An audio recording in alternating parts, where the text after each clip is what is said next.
खुदावंद आपके साथ हो। हमारे खुदावंद की इंजील मुक़द्दस यूहन्ना के मुताबिक।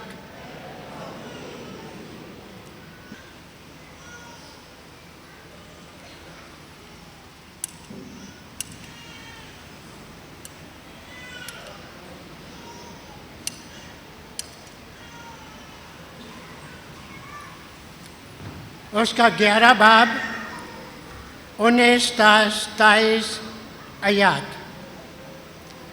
उस वक्त बहुत से यहूदी मार्था और मरियम के पास आए ताकि उनके भाई के बाबत उन्हें तसल्ली दे।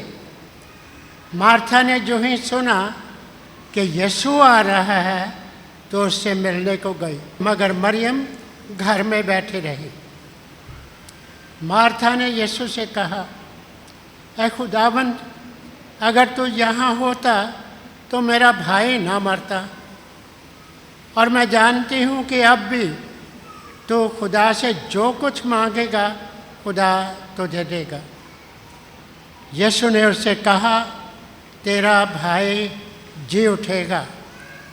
मार्था ने उससे कहा, मैं जानती हूँ कि वह यौम आखिर को क़यामत में जी उठेगा। यीशु ने उससे कहा, क़यामत और ज़िंदगी मैं ही हूँ।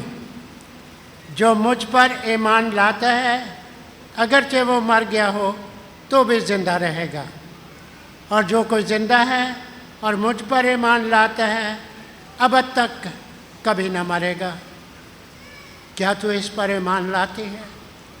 उसने उससे कहा, हाँ या खुदावंद, मैं ईमान ला चुकी हूँ कि तू अल मसीह इब्ने खुदा है जो दुनिया में आने वाला था। अंजीर मुक़द्दस के वसीले से हमारी खताएं मिटाई जाए। मसीह खुदावंद में नहायत अज़ीज़ मोमिनीन, साल के दौरान 70वें हफ्ते की इबादत, और आज हम खुदावंद के हुज़ूर में मंगल की इबादत में शामिल हैं। आज पाटमा कलीसिया मुक़द्दसा मार्था, मरियम और लाज़र तीनों बहन भाई हैं। आज इनका दिन जो है मनाया जाता है, इन्हें याद किया जाता है, इनके ईमान को याद किया जाता है। इसके साथ साथ आज की पहली तिलावत में जिसमें मोहब्बत का जिक्र किया गया है कि खुदा मोहब्बत है, और अगर इंसान एक दूसरे को प्यार नहीं करता तो वो खुदा को नहीं जान सकता, क्योंकि खुदा खुद मोहब्बत है। जो मोहब्बत करता है वो खुदा को जानता है, और जो मोहब्बत नहीं करता वो खुदा को नहीं जान सकता। तो आज की पहली तिलावत में हमें एक दूसरे के साथ प्यार करने की दावत दी जाती है कि हमारी ज़िंदगी का मकसद इस दुनिया में नफ़रत करना नहीं बल्कि मोहब्बत करना है। और खुदा ने भी दुनिया से ऐसी मोहब्बत की कि अपना इकलौता बेटा इस दुनिया में बख्श दिया, ताकि जो कि इस पर ईमान लाए हलाक ना हो बल्कि हमेशा की ज़िंदगी पाए। तो खुदा ने अपनी मोहब्बत इस तरह दिखाई कि उसने अपने इकलौते बेटे को इस दुनिया में भेजा इंसान की निजात के लिए, और बेटे ने मोहब्बत अपनी इस तरह दिखाई कि अपने आप को सलीब पर कुर्बान कर दिया। खुदा बाप मोहब्बत दिखाता है, और उसका बेटा जो है अपनी जान देकर और बाप की मर्जी को पूरा करके और वफादार रहकर अपनी मोहब्बत को दिखाता है। आज हमने इस बात पर गौर करना है कि खुदा ने मुझे इस दुनिया में भेजा है, किस मकसद के लिए, क्यों भेजा है? क्यों खुदा मोहब्बत है, और खुदा ने मुझे इस दुनिया में भी मोहब्बत के लिए भेजा है, नफ़रत के लिए नहीं, कि हम एक दूसरे को प्यार करें और नफ़रत को ख़त्म करें। जितना प्यार करेंगे नफ़रत जो है वो ख़त्म होती जाएगी। अगर नफ़रत करेंगे तो नफ़रत बढ़ती जाएगी, मोहब्बत कम होती जाएगी। तो मोहब्बत करेंगे तो नफ़रत ख़त्म होती जाएगी। तो हमें मोहब्बत को परवान चढ़ाना है, मोहब्बत करनी है ताकि नफ़रत ख़त्म हो। और जब मसीह खुदावंद ने अपनी इलानिया ज़िंदगी का आगाज़ किया तो उसने कहा कि तौबा करो क्योंकि खुदा की बादशाही नज़दीक आ गई है। खुदा चाहता है कि हमारी ज़िंदगियों में उसकी बादशाही हो। तो बादशाही उस वक्त मुमकिन होगी जब हम एक दूसरे को माफ़ करेंगे। या हमारे बाप की दुआ में पढ़ते हैं, ऐ खुदा मेरे गुनाह मुझे माफ़ कर जिस तरह मैं माफ़ करता हूँ। तो एक दूसरे को माफ़ करेंगे तो फिर खुदा के करीब होते जाएंगे, मोहब्बत बढ़ती जाएगी और हम खुदा को जानेंगे। जो मोहब्बत नहीं करता वो खुदा को जाने, नफरत करने वाला बंदा खुदा को नहीं जान सकता, क्योंकि उसकी ज़िंदगी में खुदा नहीं है। उसकी ज़िंदगी में है जो प्यार करता है, प्यार करता है, मोहब्बत करता है। तो आज की पहली तलावत हमें एक दूसरे को प्यार करने की दावत देती है। मसीह खुदावंद ने अपनी जान देने से पहले अपने शिगिर्दों के पांव धोए, खिदमत की उनकी, और कहा कि मैं तुम्हें एक नया हुक्म देता हूं। मसीह खुदावंद ने अपने शिगिर्दों को नया हुक्म दिया कि एक दूसरे को प्यार करो जैसा मैंने प्यार किया। तो मसीह खुदावंद ने मोहब्बत का हुक्म दिया है, मोहब्बत का हुक्म दिया है। और मोहब्बत के हुक्म में यह भी फरमाया कि इस तरह प्यार करो, मोहब्बत करो जिस तरह मैंने की है, जिस तरह मैंने प्यार किया है। मैंने प्यार की खातर, मोहब्बत की खातर अपने आप को कुर्बान कर दिया। मैंने मोहब्बत की खातर जो है अपने आप को हलीम किया। मैंने मोहब्बत की खातर जो है आप लोगों की खिदमत किया। तो ये खुदा की मोहब्बत है कि वो इस दुनिया में आकर जो है वो हमें बाप से मिलाता है। उसने अपनी जान कुर्बान की है। वो अंधों को आंखें देता है, उसकी मोहब्बत ज़ाहिर होती है। वो कोड़ियों को पाक साफ करता है, उसकी मोहब्बत ज़ाहिर होती है। वो बीमारों को शिफा देता है, उसकी मोहब्बत ज़ाहिर होती है। दूसरों के साथ हमदर्दी करना, प्यार करना खुदा की मोहब्बत है। खुदा प्यार करता है, तो जब हम एक दूसरे को प्यार करें, हम खुदा की मोहब्बत का जवाब देते हैं। क्या खुदा तू मुझे प्यार करता है तो मैं भी तुझे प्यार करता हूं। तो हम एक दूसरे को माफ करके खुदा की मोहब्बत का जवाब देते हैं कि खुदा मैं भी तुझे प्यार करता हूं। एक दूसरे की मदद करके हम बताते हैं खुदा मैं भी तुझे प्यार करता हूं। तो हमें एक दूसरे की मदद करनी है ताकि हम अपनी मोहब्बत खुदा के साथ दिखाएं। उसने अपना प्यार सलीब पर दिखाया है कि मैं इतना प्यार करता हूं, इतनी मोहब्बत करता हूं। तो हम एक दूसरे को प्यार करें, तो हम अपनी मोहब्बत को दिखाएंगे खुदा के साथ, माफ़ करके, प्यार करके। आज की इंजील पाक में मुकद्दसा, मार्था, मरियम और लाजर का जिक्र आता है। तीनों बहन भाई हैं। मसीह खुदावंद उनके घर में मेहमान बनकर भी जाता है और एक ख़ानदान का फ़र्द बनकर भी जाता है।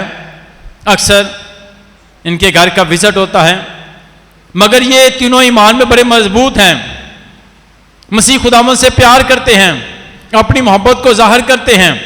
मसीह खुदावंद ने भी इन्हें अपनी मोहब्बत दिखाई। जब इनका भाई लाजर खुदा में सो गया तो 4 दिन के बाद मसीह खुदावंद इनके घर में जाता है। तो मुकद्दसा मार्था ने कहा क्या खुदावंद अगर तू यहाँ होता तो मेरा भाई ना मरता, क्योंकि मैं जानती हूँ कि जो मौजज़ात करता है, तू शिफा देता है, तू तो लाजर से प्यार करता था, लाजर से मोहब्बत करता था।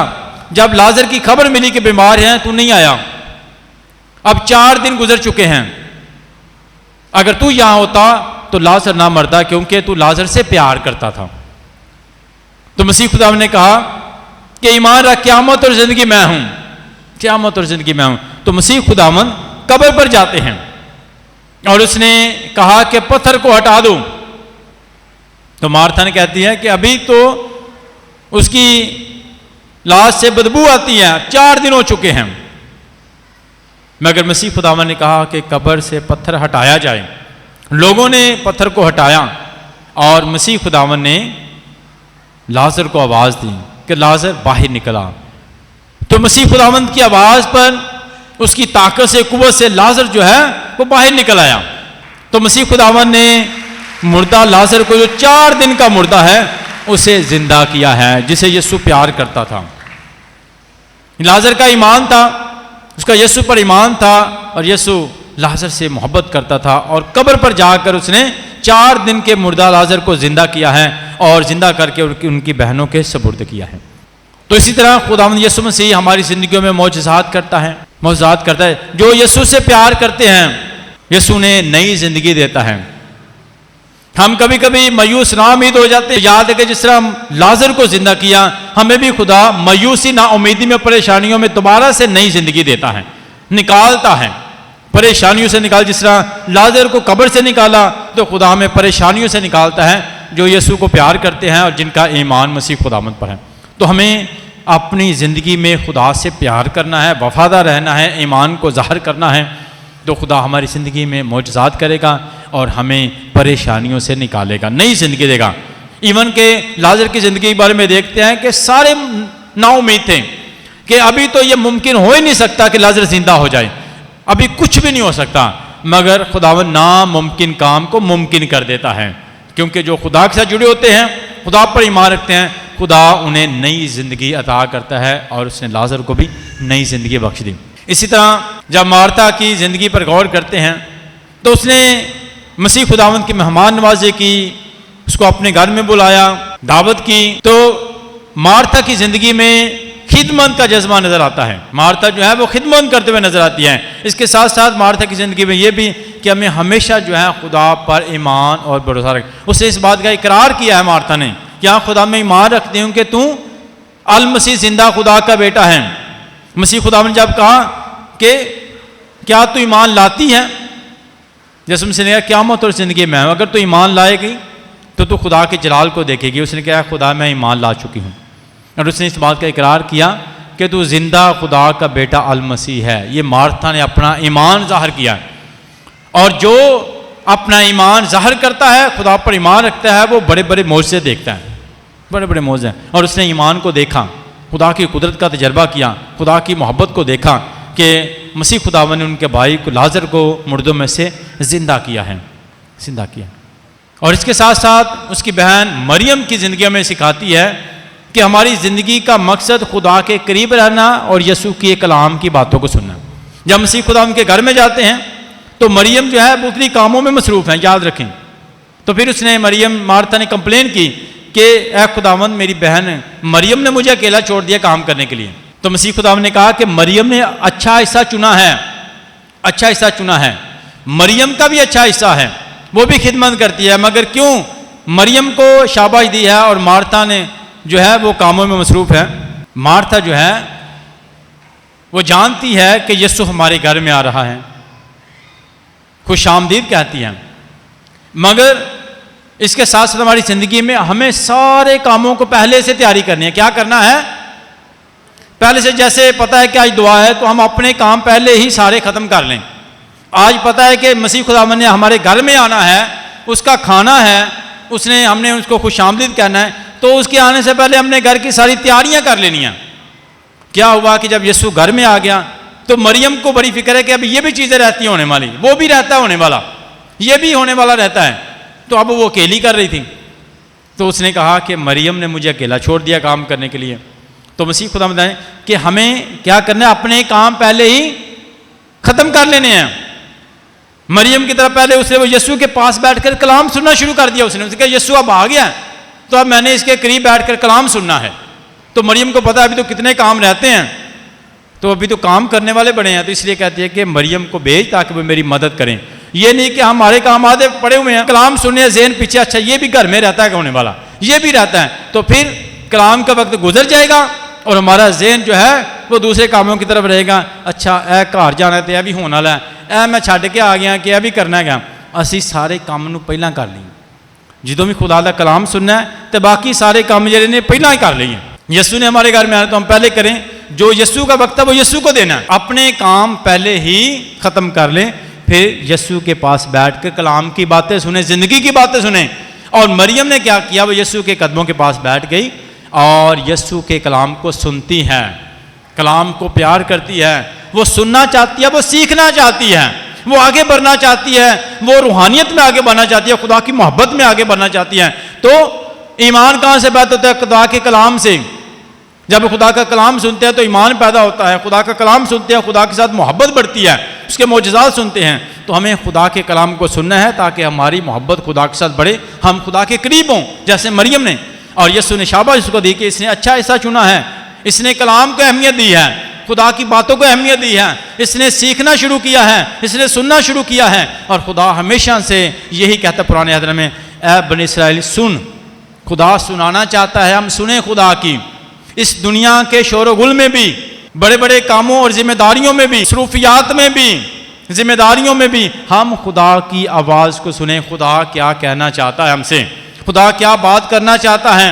जब हम सुनेंगे खुदा की तो हम अच्छे फैसले कर पाएंगे, खुदा के सुनेंगे तो खुदा की मर्जी को पूरा कर पाएंगे। सुनेंगे तो घर में जो है खुशहाली ला पाएंगे। हम खुदा के कलाम को अहमियत दें, खुदा के कलाम को सुने गौर से और सीखें ताकि ज़िंदगी पाएं। तो मरियम ने सीखना शुरू किया, खुदा का कलाम सुनना शुरू किया, यीशु के करीब बैठना शुरू किया। तो हम भी यीशु के करीब बैठें, अपने सारे काम ख़त्म करके यीशु के करीब बैठें ताकि ज़िंदगी पाएं। तो आज इन तीनों बहन भाइयों का जिक्र होता है, इनके ईमान का जिक्र होता है कि किस तरह मार्था ने कहा कि खुदा मैं ईमान लाती हूँ कि तू आल मसीह है, और मरियम ने यीशु के पास बैठकर कलाम सुनना शुरू किया, और लाजर जिसे यीशु प्यार करता था उसने मुर्दों में से जिंदा किया। आज ये तीनों बहन भाइयों का दिन है और चर्च जो है, कलीसिया जो है इन्हें याद करती है, इनके ईमान को याद करती है। तो हम भी हमेशा खुदा के करीब बैठें और उसका कलाम सुनें और मार्था की तरह कहें कि यीशु मसीह कि तू जिंदा खुदा का बेटा अल मसीह है।